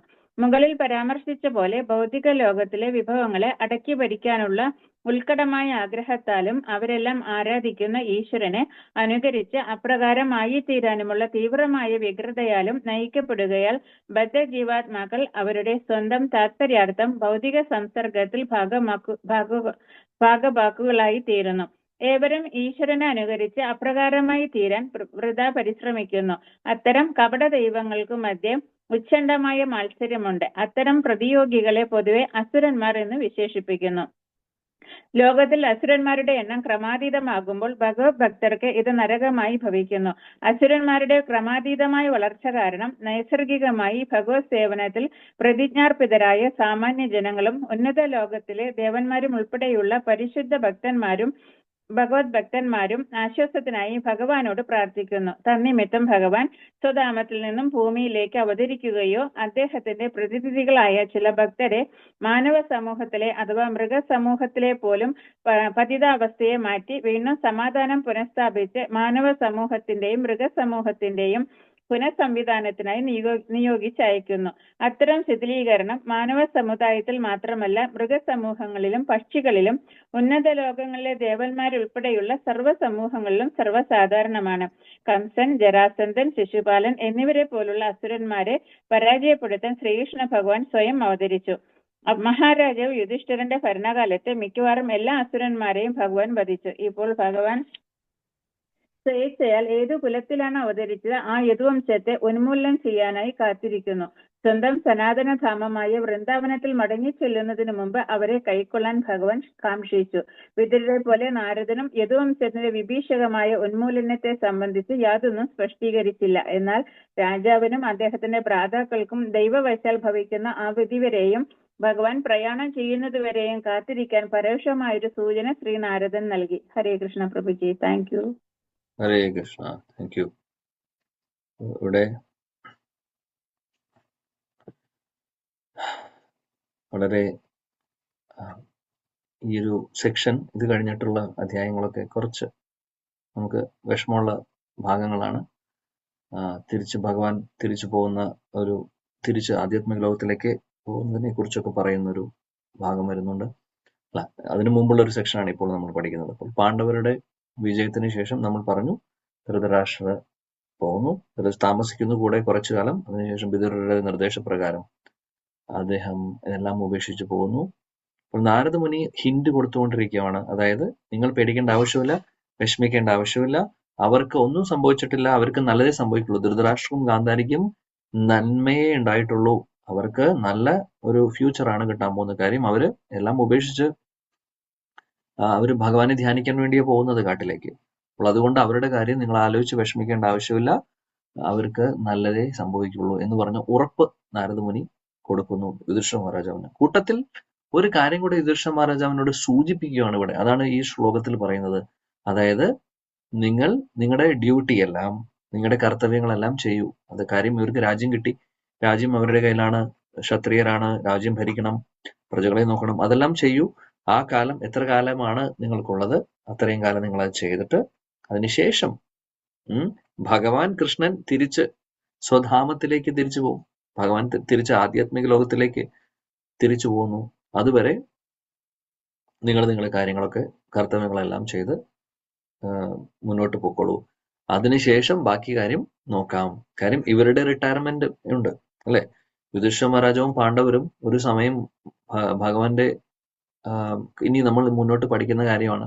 ഭഗവാൻ ലീലകളെല്ലാം അവസാനിപ്പിച്ച് തിരിച്ച് ആധ്യാത്മിക ലോകത്തിലേക്ക് പോയതിനു ശേഷം പാണ്ഡവരും ഇതെല്ലാം ഉപേക്ഷിക്കുന്നു. പരീക്ഷിത്ത് മഹാരാജാവിനെ രാജ്യം ഏൽപ്പിച്ച് പോവുകയാണ് ചെയ്യുന്നത്. അത് ആ ഒരു സെക്ഷൻ വന്നിട്ടില്ല, ഞാൻ മുമ്പ് ഇപ്പൊ പറഞ്ഞു എന്ന് മാത്രം. എന്നാലും ആ ഒരു ഹിന്റാണ് നാരദമുനി ഇപ്പോഴും പറയുന്നത്. അതായത് ഭഗവാൻ കൃഷ്ണൻ ഇവിടെ ഉള്ള സമയം വരെ നിങ്ങൾ എല്ലാം ഭരിക്കലും കാര്യങ്ങളും എല്ലാം ചെയ്യും. അതിനുശേഷം നിങ്ങൾ നിങ്ങളുടെ രാജ്യം അടുത്ത തലമുറയെ ഏൽപ്പിച്ച്, പരീക്ഷത്തിനെ ഏൽപ്പിച്ച് മുന്നോട്ട് പോയിക്കോളൂ എന്നുള്ളൊരു കാര്യമാണ് നാരദമുനി അവർക്ക് ഈ ഒരു ശ്ലോകത്തിലൂടെ ഹിന്റ് ചെയ്യുന്നത്. അപ്പൊ ശീലപ്രഭുപാജി ഭാവാർത്ഥത്തിൽ പറയുന്നത് എന്താണെന്ന് വെച്ചാൽ, ഭഗവാൻ കൃഷ്ണൻ അവതാരം എടുത്തു വരുന്നു. കൃഷ്ണൻ അവതാരം എന്ന് പറഞ്ഞാൽ എന്താണ്? അവതാരം എന്ന് പറഞ്ഞു കഴിഞ്ഞാൽ ആ ലോകത്തിൽ നിന്ന്, ആധ്യാത്മിക ലോകത്തിൽ നിന്ന് ഈ ഭൗതിക ലോകത്തിലേക്ക്, നമ്മളിരിക്കുന്ന ഭൗതിക ലോകത്തിലേക്ക് അവതരിക്കുന്നു, വരുന്നു. ഭഗവാൻ ഇറങ്ങി വരുന്നു. അപ്പോൾ അതിന് ഉദ്ദേശങ്ങളുണ്ട്. പരിത്രാണായ സാധൂനാം വിനാശായ ചതുഷ്കൃത ധർമ്മ സംസ്ഥാപനാർത്ഥായ സംഭവാമി യുഗേ യുഗേ. ഭഗവത്ഗീതയിലെ വളരെ ഫേമസ് ആയിട്ടുള്ള ശ്ലോകമാണ്. അതായത് ധർമ്മം പുനഃസ്ഥാപിക്കാൻ വേണ്ടി ഭഗവാൻ വരുന്നു. അതേപോലെ തന്നെ അസുരന്മാരെ നിഗ്രഹിക്കാൻ വേണ്ടി വരുന്നു. ആക്ച്വലി അസുരന്മാരെ നിഗ്രഹിക്കൽ എന്ന് പറഞ്ഞത് ഇവിടെ ശീലപ്രഭുപാദി ഭാവത്തിൽ പറയുന്നതും കംസൻ, ജരാസന്ധൻ, ശിശുപാലൻ, ഒരുപാട് അസുരന്മാരുണ്ട് അല്ലെ. അവരെ എല്ലാവരെയും അവസാനിപ്പിക്കുന്നതിന് വേണ്ടിയിട്ട് ഭഗവാൻ അവിടെ നിന്ന് ഇങ്ങോട്ട് വരേണ്ട ആവശ്യമില്ല. ഭഗവാന്റെ ശക്തി മാത്രം മതി. ഭഗവാൻ വെറും ഒരു ഹാർട്ട് അറ്റാക്ക് കൊടുക്കാൻ പോലും പറ്റും അല്ലെ. അതിനെന്താണ്, ബുദ്ധിമുട്ടാണോ? അതിനുവേണ്ടി അദ്ദേഹം ഇങ്ങോട്ട് വരേണ്ട കാര്യമില്ല. പക്ഷെ എന്നാൽ അതിന്റെ ഉദ്ദേശം എന്താണ്? ഭഗവാന്റെ ഉദ്ദേശം എന്താണെന്ന് വെച്ചാൽ, അവതാരം എടുത്തു വരുമ്പോൾ ഇതെല്ലാം സെക്കൻഡറി ആണ്. അസുരന്മാരെ നിഗ്രഹിക്കലൊക്കെ അത് അതിന്റെ ഭാഗമാണ്, ധർമ്മം സ്ഥാപിക്കുന്നതിന്റെ ഭാഗമായിട്ട് വരുന്നതാണ്. അതൊന്നും ഇമ്പോർട്ടന്റ് അല്ല ഭഗവാനെ കുറിച്ച്. അദ്ദേഹത്തിന്റെ ഉദ്ദേശം പരിത്രാണായ സാധൂനാം, ഭക്തരുടെ സംരക്ഷണത്തിന് വേണ്ടിയും ഭക്തർക്ക് സന്തോഷം കൊടുക്കാൻ വേണ്ടിയും. കാര്യം ഭക്തരുടെ കൂടെ ഭഗവാന്റെ ഭക്തരെല്ലാവരും ആഗ്രഹിച്ചുകൊണ്ടിരിക്കുകയാണ് ഭഗവാനെ കാണുവാനും ഭഗവാന്റെ ലീലകൾ കേൾക്കുവാനും ലീലകളിൽ പങ്കെടുക്കാനും ഒക്കെ. അപ്പോൾ അവർക്ക് വേണ്ടിയിട്ടാണ് ഭഗവാൻ ശരിക്കും അവതരിക്കുന്നത്. ഒന്ന് ആലോചിച്ചു നോക്കൂ. 5000 വർഷങ്ങൾ മുമ്പ് ശ്രീകൃഷ്ണ ഭഗവാൻ അവിടെ നിന്ന്, ആധ്യാത്മിക ലോകത്തിൽ നിന്ന് ഇങ്ങോട്ട് ഈ ലോകത്തിലേക്ക് വന്നിട്ടുണ്ട്. ആ വന്നതിന് പശ്ചാത്തലത്തിലാണ് നമ്മളിപ്പോൾ ഭാഗവതം പഠിക്കുന്നത് അല്ലെ. ഇപ്പോൾ ഈ നമ്മൾ പഠിക്കുന്ന ഭാഗവതം ശില വ്യാസദേവൻ എഴുതി ചിട്ടപ്പെടുത്തി നമുക്ക് തരുന്നത് ഈ ഒരു ലീലയ്ക്ക് ശേഷമാണ്. ഭഗവാൻ വരുന്നതും വന്നിട്ട് എന്തൊക്കെ ഇവിടെ ചെയ്തു, അദ്ദേഹം തിരിച്ചു പോകുന്നതും ഒക്കെ, ഇതെല്ലാം അതുകൊണ്ട് ഭാഗവതത്തിൽ കാണുന്നു നമ്മൾ. അപ്പോൾ ഭഗവാൻ, അപ്പോൾ ഒന്ന് ആലോചിച്ച് നോക്കൂ, 5000 വർഷങ്ങൾ മുമ്പ് സംഭവിച്ച കാര്യങ്ങൾ നമ്മൾ ഇന്നും ഇപ്പോഴും വളരെ സന്തോഷത്തോടു കൂടി ഈ ലീലകളും ഈ കഥകളൊക്കെ കേൾക്കുവാണ് അല്ലെ ഭാഗവത്തിൽ നിന്ന്. അപ്പോൾ ഇതാണ് ഉദ്ദേശം. കാര്യം എന്താണ്? നമ്മളെല്ലാവരെയും ഭഗവാനിലേക്ക് ആകർഷിപ്പിക്കുക എന്നുള്ളതാണ് കാര്യം. ഭഗവാൻ ആഗ്രഹമില്ലാതെ നമ്മളെല്ലാവരും ഇവിടെ കഷ്ടപ്പെട്ട് ഈ ഒരു ഭൗതിക ലോകത്തിൽ ഇരിക്കണം എന്നുള്ളത്. ഈ ഭൗതിക ലോകം നമ്മുടെ ട്രാൻസ്ഫോർമേഷന് വേണ്ടി മാത്രമാണ്. അതായത് നമ്മളെല്ലാവരും ജയിലിലിരിക്കുന്ന അവസ്ഥയാണ് ഇപ്പോൾ. മിഥ്യാഹങ്കാരത്തോടു കൂടി നമ്മൾ സ്വന്തം ഇന്ദ്രിയ സുഖഭോഗങ്ങളുടെ പുറകിൽ ഓടിക്കൊണ്ടിരിക്കുകയാണ്, ഭഗവാനെ മറന്നുകൊണ്ട്. എന്നാൽ ഭഗവാൻ നമ്മളെ ഈ ഒരു ഭൗതിക ലോകം സൃഷ്ടിച്ചിട്ടുള്ളത് തന്നെ അതിന് വേണ്ടിയിട്ടാണ്. എന്തിനാണ് ജയില് നമ്മുടെ ഓരോ സിറ്റിയിലും ഉണ്ടാവും. അല്ലെങ്കിൽ നമ്മുടെ രാജ്യത്ത് പോട്ടെ, നമ്മുടെ സംസ്ഥാനത്ത് തന്നെ ഒരുപാട് ജയിലുകൾ ഉണ്ടാവും. കേരളത്തിൽ തന്നെ അതിൽ ഈവൻ ചില നഗരങ്ങളിൽ, സിറ്റികളിൽ ഉണ്ടാവും. ഇപ്പൊ തൃശ്ശൂർ തന്നെ ഉണ്ട്, സെൻട്രൽ ജയിലുണ്ട് അല്ലെ. എന്തിനാണ് ജയിലിന്റെ ഉദ്ദേശം എന്താണ്? ആൾക്കാർക്ക് ശിക്ഷ കൊടുക്കുക എന്നുള്ള ഉദ്ദേശം മാത്രമല്ല. ആ ശിക്ഷ കൊടുത്ത് അവരെ ബുദ്ധിമുട്ടിപ്പിക്കുക എന്നുള്ളതല്ല. അവരുടെ ശിക്ഷ കൊടുക്കുന്ന എന്തിനാണ്? അവരെ ഇനി ആ തെറ്റുകൾ ചെയ്യാതിരിക്കുന്നത്, അവരെ നല്ലവരാക്കാൻ വേണ്ടിയിട്ട് അല്ലെ. അവരുടെ പരിവർത്തനമാണ് ആഗ്രഹം. അതിനു വേണ്ടിയിട്ടാണ് ഈ ജയിലോ ശിക്ഷയോ ഒക്കെ ഉദ്ദേശിക്കുന്നത്. അപ്പോൾ ഈ ഭൗതിക ലോകം എന്ന് പറയുന്നതും അങ്ങനെയാണ്. നമുക്ക് എൻജോയ് ചെയ്യണം ഭഗവാനെ മറന്നുകൊണ്ട്. കൃഷ്ണ ബഹിർമുഖേ ഭോഗവാഞ്ചകരെ, ഭഗവാനെ മറന്നുകൊണ്ട് നമുക്ക് ഇന്ദ്രിയ സുഖഭോഗങ്ങൾ ആഗ്രഹിക്കുന്നു. അങ്ങനെ വരുമ്പോഴാണ് നമ്മൾ ഈ ഭൗതിക ലോകത്തിൽ ആയിട്ടുള്ളതും അതേ കൂട്ടത്തിൽ നമ്മളിവിടെ എൻജോയ് ചെയ്ത് ഭഗവാനെ മറന്നുകൊണ്ടിരിക്കുന്നതും. എന്നാൽ ഭഗവാൻ നമ്മളെ ഇവിടെ സ്ഥിരമായിട്ട് ഇരുത്താൻ ആഗ്രഹിക്കുന്നില്ല. ഇവിടെ ഉള്ള സമയത്ത് നമുക്ക് വേണ്ടതെല്ലാം, ഫെസിലിറ്റീസ് എല്ലാം ഭഗവാൻ തരുന്നു. കൂട്ടത്തിൽ നമ്മളെ എല്ലാവരെയും തിരിച്ച് അദ്ദേഹത്തിന്റെ ആധ്യാത്മിക ലോകത്തിലേക്ക്, ശരിയായിട്ടുള്ള നമ്മുടെ വീട്ടിലേക്ക് ക്ഷണിക്കാൻ വേണ്ടിയിട്ട് അല്ലെങ്കിൽ കൊണ്ടുപോകാൻ വേണ്ടി അദ്ദേഹം ആഗ്രഹിച്ചുകൊണ്ടിരിക്കുകയാണ്. അതിനുവേണ്ടി ഇടയ്ക്കിടയ്ക്ക് അദ്ദേഹം അവതാരം എടുത്തു വരുന്നു. എന്തിനാണ്? അദ്ദേഹം അവതാരം എടുത്തു വരുമ്പോഴാണ് നമ്മൾ അദ്ദേഹത്തെ കുറിച്ച് കേൾക്കുന്നത്, ലീലകൾ കേൾക്കുന്നത്. അതുകൊണ്ട് നമ്മൾ ഇന്നും 5000 വർഷം മുമ്പ് നടന്നിട്ടുള്ള കഥകളൊക്കെ കേൾക്കുമ്പോൾ നമുക്ക് എന്തുകൊണ്ട് ആകർഷണം തോന്നുന്നു ഗുരുവായൂരപ്പനോട്? കാര്യം ഭഗവാൻ അവതരിച്ചതുകൊണ്ട്. ഇപ്പോൾ അവതരിച്ചില്ലായിരുന്നെങ്കിൽ നമ്മളിത് കേൾക്കില്ലായിരുന്നു, ഒരുപാട് ഗ്യാപ്പ് വന്നേനെ, അല്ലേ? സോ ഇപ്പോഴും നമുക്ക് ഫ്രഷ് ആയിട്ട് തോന്നുന്നത് ഇതെല്ലാം വളരെ ഫ്രഷായി നമുക്ക് ഈ കഥകളെല്ലാം നമുക്ക് കേൾക്കുമ്പോൾ സന്തോഷം നിന്നും ആനന്ദം കിട്ടുന്നതിന്റെ കാരണം എന്താണ്? ഇത് വളരെ അടുത്ത് 5000 വർഷം മുമ്പ് നടന്നിട്ടുള്ളതാണ്. അപ്പോൾ നമുക്ക് ഓട്ടോമാറ്റിക്കലി ആകർഷണം തോന്നുകയാണ്. അപ്പൊ ഇതാണ് ഉദ്ദേശം. ഭഗവാൻ അവതരിക്കുന്നതിന്റെ ഉദ്ദേശം നമ്മളെ ഭഗവാനിലേക്ക് ആകർഷിപ്പിക്കുക. അങ്ങനെ ആകർഷിതരായി കഴിഞ്ഞാൽ എന്താണ് സംഭവിക്കുന്നത്? നമ്മൾ ഭക്തിയുത സേവനങ്ങൾ ചെയ്യുന്നു, ഭഗവാന്റെ നാമം ജപിക്കുന്നു, ഭഗവാനെ ആരാധിക്കുന്നു, അല്ലെ? അങ്ങനെ നമ്മൾ ആധ്യാത്മിക ലോകത്തിലേക്ക് പ്രവേശിക്കാൻ അല്ലെങ്കിൽ അങ്ങോട്ട് പോകാനുള്ള യോഗ്യത നേടുന്നു. ഇതാണ് ഭഗവാന്റെ ഉദ്ദേശം. കൂട്ടത്തിൽ ഒരുപാട് ലീലകൾ, ഇവിടെ വരുമ്പോൾ ഒരുപാട് ലീലകൾ ചെയ്യുന്നു, അസുരന്മാരെ കൊല്ലുന്നു, ധർമ്മം പുനഃസ്ഥാപിക്കുന്നു, ഇതൊക്കെ അതിന്റെ ഭാഗമായിട്ട് നടക്കുന്നു. അതാണ് സംഭവിക്കുന്നത് ഇവിടെ. ശിലപ്രഭാജി എന്നാൽ ഈ ഒരു ഭാവാർത്ഥത്തിൽ അസുരന്മാരെ നിഗ്രഹിക്കുന്ന കാര്യത്തെക്കുറിച്ച് കൂടുതൽ പറയുന്നതിന്റെ കാരണം ആ പശ്ചാത്തലം അതായതുകൊണ്ട്. കാരണം കുരുക്ഷേത്ര യുദ്ധം നടന്നതും പിന്നീട് ഇനി കംസന്റെ വധം ഓൾറെഡി കഴിഞ്ഞു. ഇത് കൃഷ്ണൻ കുട്ടിയായിരിക്കുന്ന സമയത്ത് ഇനി ജരാസന്ധൻ, ശിശുപാലൻ അവരും ഭഗവാന്റെ കൈകൾ കൊണ്ട് അവർ മരിക്കുന്നു, എന്നാൽ മുക്തി കിട്ടുന്നു അവർക്ക്, അല്ലെ? അങ്ങനെ ഒരുപാട് അസുരന്മാര്. എന്നാൽ ഇതാണ് ഭഗവാന്റെ അവതാരത്തിന്റെ ആന്തരിക കാരണവും ബാഹ്യമായിട്ടുള്ള കാര്യം. ബാഹ്യമായിട്ടുള്ള കാരണമാണ് ഈ അസുരന്മാരെ നിഗ്രഹിക്കുക എന്നുള്ളത്. എന്നാൽ ആന്തരിക കാരണമാണ് നേരത്തെ പറഞ്ഞ പോലെ ഭഗവാന്റെ ഭക്തർക്ക് വേണ്ടിയിട്ടാണ് അദ്ദേഹം വരുന്നത്. ഭക്തരെ ആകർഷിപ്പിക്കാൻ വേണ്ടി. ഭക്തരെ മാത്രമല്ല, അഭക്തരെ പോലും, നമ്മളെ പോലുള്ളവരെ പോലും ഒന്നുമില്ലാതെ വേറെ നമ്മുടെ ഇന്ദ്രിയ സുഖഭോഗത്തിന്റെ പുറകിൽ ഓടുന്നുണ്ടായിരുന്ന ആളുകൾക്ക് ഭഗവാന്റെ അടുത്തേക്ക്, ഭഗവാന്റെ ദിശയിലേക്ക്, ഭഗവാന്റെ നേരെ മുഖം തിരിക്കാൻ വേണ്ടി അദ്ദേഹം ഒരുപാട് ലീലകൾ ചെയ്യാൻ വേണ്ടിയൊക്കെ അവതരിക്കുന്നു. അങ്ങനെ നമുക്ക് ഓട്ടോമാറ്റിക്കലി ആകർഷണം തോന്നുന്നു. അങ്ങനെ നമ്മൾ ഭഗവാനെ ആരാധിച്ചു തുടങ്ങുന്നു, നാമം ജപിക്കുന്നു, തിരിച്ചു പോകാനുള്ള മാർഗം നമ്മുടെ മുമ്പിൽ തെളിയുന്നു. അതാണ് ഈ ലോകം. ശീലപ്രഭാജി ഭാവത്തിൽ പറയുന്ന പോലെ ഒരുപാട് അസുരന്മാരുള്ള സമയമാണ് ഈ ലോകത്തില്. ഇപ്പോൾ അസുരന്മാരെന്ന് ഉദ്ദേശിക്കുന്നത് കംസനും ശിശുപാലനും ജരാസന്ധനും പോലെയുള്ള ആളുകൾ ഓരോ വീടുകളിലും ഉണ്ട്. അല്ലെങ്കിൽ വീട് പോട്ടെ, നമ്മുടെ ഓരോരുത്തരുടെ ഹൃദയത്തിലുണ്ട്. നമ്മൾ ഒരിക്കലും വിചാരിക്കുന്നത് എന്റെ വീട്ടിൽ കംസനുണ്ട്, അങ്ങനെ നെഗറ്റീവ് ആയിട്ടുള്ള ഒരാൾ, അതല്ല ഉദ്ദേശിച്ചത് എന്താണെന്ന് വെച്ചാൽ നമ്മുടെ ഹൃദയത്തിലാണ് അസുരന്മാരിയിരിക്കുന്നത്. ഉദ്ദേശിക്കുന്നത് ഇപ്പൊ പറയും, ശാസ്ത്രങ്ങൾ പറഞ്ഞു, സത്യയുഗത്തിൽ അസുരന്മാരും ദേവന്മാരും വേറെ വേറെ പ്ലാനറ്റുകളിലായിരുന്നു, ഡിഫറെന്റ് പ്ലാനറ്റ്സിലായിരുന്നു. അതായത് അസുരന്മാരുടെ ലോകത്തും ദേവന്മാരുടെ ലോകത്തും. എന്നിട്ട് അവര് തമ്മിൽ യുദ്ധം നടക്കും. സത്യയുഗം. ഹിരണ്യകശിപുവിന്റെ കഥയൊക്കെ നടക്കുന്ന സത്യയുഗത്തിലാണ്. ഇനി ത്രേതായുഗത്തിൽ എങ്ങനെയാണ്? രണ്ട് രാജ്യത്ത് എങ്ങനെ ശ്രീരാമചന്ദ്ര ഭഗവാൻ അവിടെ ഭാരതഭൂമിയിലും ലങ്കയില് രാവണൻ, അല്ലെ? രാജ്യം മാറി. അപ്പോൾ ആദ്യം 2 പ്ലാനറ്റുകളായിരുന്നു, 2 ഗ്രഹങ്ങളായിരുന്നു. പിന്നെ ഒരേ ഗ്രഹത്തിനകത്ത് 2 രാജ്യങ്ങളായി. ത്രേതായുഗം. ദ്വാപരയുഗം ആയപ്പോൾ 2 ഫാമിലി തമ്മിലുള്ള പ്രശ്നമായി, അല്ലെ? നമുക്കറിയാം, കൗരവരും പാണ്ഡവരും തമ്മിൽ. ഇപ്പൊ ഫാമിലിയുടെ അകത്ത് തന്നെ യുദ്ധം നടന്നുകൊണ്ടിരിക്കുകയാണ്. അസുരന്മാരും നല്ലതും ചീത്തയും രണ്ടും വരുന്നു. എന്നാൽ കലിയുഗത്തിൽ, നമ്മളിരിക്കുന്ന കലിയുഗത്തില് എന്താണ്? നമ്മുടെ ഹൃദയത്തിലാണ് എല്ലാം നെഗറ്റിവിറ്റി. അതിനുവേണ്ടി നമ്മൾ ഒരു വീട്ടിൽ നിന്നുള്ളതല്ല, ഓരോരുത്തരുടെ ഹൃദയത്തിൽ അനർത്ഥങ്ങളാണുള്ളത്. ഈ ആസുരിക ചിന്താഗതികളൊക്കെ നമ്മുടെ ഹൃദയത്തിലുണ്ട്. കംസനും ജരാസന്ധനും അല്ലെങ്കിൽ അതിനും വലിയ അസുരന്മാരാണെങ്കിൽ അവരൊക്കെ നമ്മുടെ ഹൃദയത്തിൽ അവരുടെ ആ ക്യാരക്ടേഴ്സ് അല്ല ഉദ്ദേശിക്കുന്നത്. എന്നാൽ ആ ആസുരിക ചിന്താഗതി എന്താണ്? ഭഗവാനെ മറന്ന് അവനവന്റെ സ്വന്തം ഇന്ദ്രിയ ഭോഗങ്ങൾ മാത്രം ഉദ്ദേശിക്കുന്നത്. അത് ആസുരിക ചിന്താഗതിയാണ്.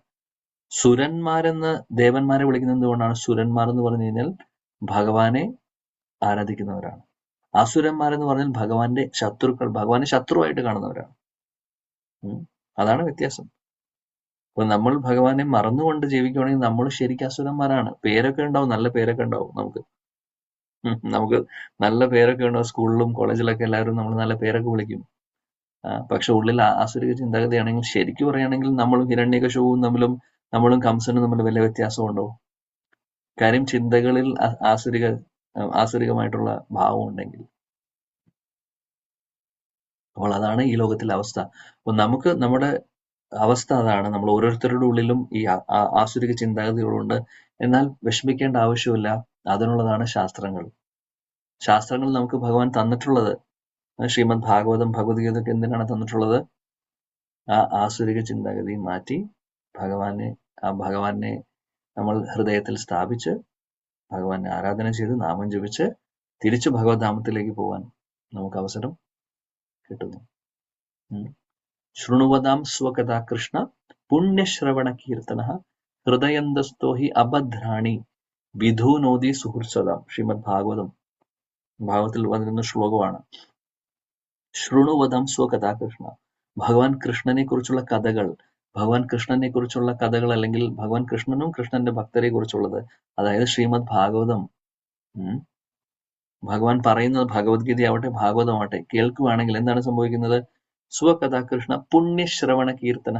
അതായത് കേൾക്കുന്നു, അത് നമ്മൾ പ്രകീർത്തിക്കുന്നു, ചർച്ച ചെയ്യുന്നു. അങ്ങനെ ചെയ്തു കഴിഞ്ഞാൽ എന്താണ് അതിന്റെ റിസൾട്ട്? എന്താണ്? ഹൃദയന്തസ്ഥോഹി അഭദ്രാണി. ഹൃദയത്തിലുള്ള അഭദ്രമായിട്ടുള്ളത്, അഭദ്രം എന്ന് പറഞ്ഞു കഴിഞ്ഞാൽ മോശമായിട്ടുള്ളത്, അനർത്ഥങ്ങള്, കാമ ക്രോധ മത മത്സരി എന്ന് പറഞ്ഞ അനർത്ഥങ്ങൾ, നമ്മൾ നേരത്തെ പറഞ്ഞ ആസുരിക ചിന്താഗതികള്, എന്താണ് അതിന് സംഭവിക്കുന്നത്? ഹൃദയന്തസ്ഥോഹി അഭദ്രാണി വിധൂനോദി സുഹൃത്സദം. അതെല്ലാം ക്ലീൻ ആക്കുന്നു, എല്ലാം മാച്ചു കളയുന്നു. അപ്പോൾ അത് മാഞ്ഞു പോവാൻ, നമ്മുടെ ഉള്ളിലുള്ള ആസുരികമായിട്ടുള്ള ചിന്താഗതികളും അനർത്ഥങ്ങളും പോകാൻ വേണ്ടി അതിനുള്ള മാർഗം എന്താണ്? പുണ്യശ്രവണ കീർത്തന. ശൃണുവതാം സ്വകഥാ കൃഷ്ണ. ഭഗവാനെ കുറിച്ച് കേൾക്കുക, സത്സംഗങ്ങളിൽ പങ്കെടുക്കുക, നാമം ജപിക്കുക, ഭഗവാനെ കുറിച്ച് ഭഗവാനെ പ്രകീർത്തിക്കുക, സ്തുതിക്കുക, ആരാധിക്കുക. അപ്പോൾ ഹൃദയത്തിലെ എല്ലാ കൽമഷങ്ങളും എല്ലാ അനർത്ഥങ്ങളും അസുരന്മാരും പോകുന്നു. നാരായണം നമസ്കൃത്യം നരം ചൈവ നരോത്തമം ദേവീം സരസ്വതീം വ്യാസം തതോ ജയം നഷ്ടപ്രായേഷു അഭദ്രേഷു നിത്യം ഭാഗവത സേവയ ഭഗവതി ഉത്തമ ശ്ലോകെ ഭക്തിർ ഭവതി നൈഷ്ടകി. വേറൊരു ശ്ലോകം വരുന്നു, നഷ്ടപ്രായേഷു അഭദ്രേഷു നിത്യം ഭാഗവത സേവ. നിത്യവും ഭാഗവതം പഠിക്കുകയാണെങ്കിൽ, നിത്യവും ഭാഗവതം കേൾക്കുകയാണെങ്കിൽ, ഭഗവാനെ കുറിച്ചുള്ള കാര്യങ്ങൾ കേൾക്കുകയാണെങ്കിൽ, ഭാഗവതം ഭഗവത്ഗീത ഇതെല്ലാം ശാസ്ത്രങ്ങളാണ്. ഭാഗവതം എന്ന് പറയുന്നത് ഭഗവാനെ കുറിച്ചുള്ളതും, ഭഗവത്ഗീത എന്ന് പറയുന്നത് ഭഗവാന്റെ തിരുമുഖത്തിൽ നിന്ന് വന്നിട്ടുള്ള ഗീതയാണ്. ഇപ്പോൾ ഭഗവത്ഗീത ഭാഗവതം എന്ന് പറയുന്ന ശാസ്ത്രങ്ങൾ നമ്മൾ പഠിക്കുന്നു, സത്സംഗങ്ങളിൽ പങ്കെടുക്കുന്നു, ചർച്ച ചെയ്യുന്നു. നഷ്ടപ്രായേഷു അഭദ്രേഷു, നേരത്തെ പറഞ്ഞ പോലെ എല്ലാ മോശമായിട്ടുള്ളതും നമ്മുടെ ഹൃദയത്തിൽ നിന്ന് മാറിപ്പോകുന്നു. പിന്നെ അത് മാത്രമല്ല, ഭഗവതി ഉത്തമ ശ്ലോകെ ഭക്തിർ ഭവതി നൈഷ്ടകി. നമ്മുടെ ഹൃദയത്തിൽ ശുദ്ധ ഭക്തിയും വരുന്നു. ശുദ്ധ ഭക്തി, ഭഗവാനോടുള്ള ശുദ്ധ ഭക്തി നമ്മുടെ ഹൃദയത്തിൽ പൊട്ടിമുളയ്ക്കുന്നു. നിത്യവും നമ്മൾ ഭാഗവതം കേൾക്കുകയാണെങ്കിൽ ഭഗവാന്റെ ഭക്തരെ സേവിക്കും. ഭാഗവതം എന്ന് പറയുമ്പോൾ 2 അർത്ഥം വരുന്നു. ഭാഗവതം എന്ന് പറഞ്ഞാൽ പുസ്തകം, ഗ്രന്ഥം, ഭാഗവതം, കൂട്ടത്തിൽ ഭക്തഭാഗവതൻ. ഭക്തഭാഗവതൻ എന്ന് പറഞ്ഞു കഴിഞ്ഞാൽ ശുദ്ധഭക്തർ. അപ്പൊ ശുദ്ധഭക്തരുടെ നിർദ്ദേശപ്രകാരം അവരുടെ കീഴിൽ നിന്നുകൊണ്ട് അവർ പറയുന്നതനുസരിച്ച് ഗുരുജനങ്ങളിൽ നിന്ന് കേട്ട്, ആചാര്യന്മാരിൽ നിന്ന് കേട്ട്, അവർ പറയുന്ന കാര്യങ്ങൾ നമ്മൾ ഫോളോ ചെയ്യുകയാണെങ്കിൽ അവരെ സേവിക്കുകയാണ് ചെയ്യുന്നത്. അപ്പോൾ ആ ഒരു സേവനവും നിത്യം ഭാഗവത സേവ എന്ന് പറഞ്ഞാൽ ശുദ്ധഭക്തരെ സേവിക്കുന്നതും, ശുദ്ധഭക്തരെ സേവിക്കുക എന്ന് പറഞ്ഞാൽ അവരെ കാലം മസാജ് ചെയ്ത് കൊടുക്കുന്നു, അല്ലെങ്കിൽ അവർക്ക് നമ്മൾ എന്തെങ്കിലും ചെയ്തു കൊടുക്കുന്നു എന്നുള്ളത് മാത്രമല്ല സേവനം. അത് സേവനമാണ്. എന്നാൽ അവർ പറയുന്ന നിർദ്ദേശങ്ങൾ നമ്മുടെ ജീവിതത്തിൽ ഫോളോ ചെയ്യുന്നുണ്ടെങ്കിൽ അതും സേവനമാണ്.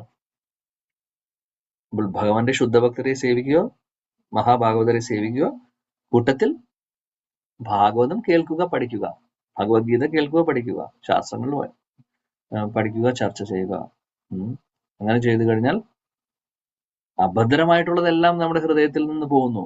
നമ്മുടെ ജീവിതത്തിൽ നിന്ന് അഭദ്രമായിട്ടുള്ളത്, മോശമായിട്ടുള്ളത് എല്ലാം മാറിപ്പോകുന്നു. കൂട്ടത്തിൽ ഭക്തി, ശുദ്ധഭക്തി നമ്മുടെ ഹൃദയത്തിൽ ഉദിക്കുന്നു. ശുദ്ധഭക്തി നമ്മുടെ ഹൃദയത്തിൽ വരുന്നു. ഇതാണ് നമുക്ക് വേണ്ടത് അല്ലെ? അതിനുള്ള ശ്രമമാണ് നമ്മൾ ഓരോരുത്തരും ചെയ്തുകൊണ്ടിരിക്കുന്നത്. ഇങ്ങനെയുള്ള സത്സംഗങ്ങളിലൂടെ ശ്രീമദ് ഭാഗവതം, ഭഗവത്ഗീത എല്ലാം നമ്മൾ ചർച്ച ചെയ്യുന്നു, പഠിക്കുന്നു, ഭഗവാനെ കുറിച്ച് കേൾക്കുന്നു. നമ്മുടെ ജീവിതം ഇതാണ്. അപ്പോൾ നിത്യവും നമ്മൾ സത്സംഗങ്ങളിൽ പങ്കെടുക്കുക, ഭഗവാന്റെ നാമം ജപിക്കുക, വേറൊന്നും ആലോചിക്കേണ്ട ആവശ്യമില്ല. ഭഗവാൻ നമ്മളെ കാണും, നമ്മളെ അനുഗ്രഹിക്കുന്നു, നമുക്ക് ശുദ്ധഭക്തി നമ്മുടെ ഹൃദയത്തിൽ വരുന്നു.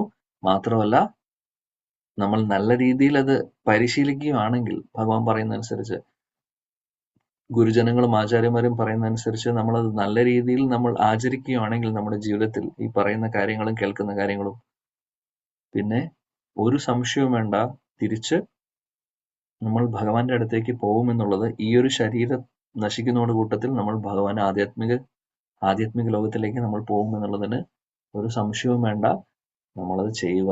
നമ്മൾ പ്രോപ്പർലി അത് ചെയ്യുകയാണെങ്കിൽ, വിശ്വാസത്തോടു കൂടി, വളരെ ദൃഢനിശ്ചയത്തോടു കൂടിയിട്ട്, ഗുരുജനങ്ങളുടെ ഗുരുജനങ്ങളുടെ നിർദ്ദേശപ്രകാരം അത് ഫോളോ ചെയ്യുകയാണെങ്കിൽ 100% സക്സസ് ആണ്.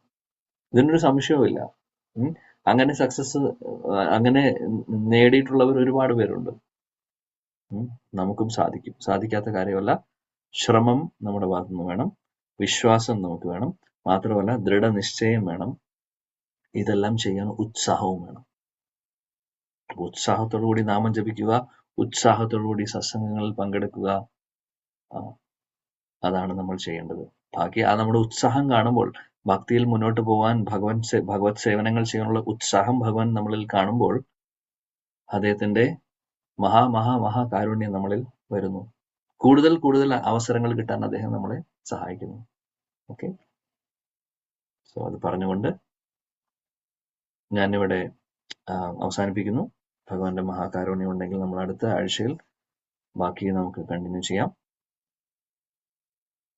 ശ്രീമദ് ഭാഗവതം की जय, जगत गुरु शिला प्रभुपाद की जय, शिला गुरुदेव की जय, शचिनंदन श्री गौर हरि की जय, श्री वृंदावन धाम की जय, जय जय श्री राधे श्याम, श्री गुरुवायूरप्पन की जय, गुरुवायूर धाम की जय.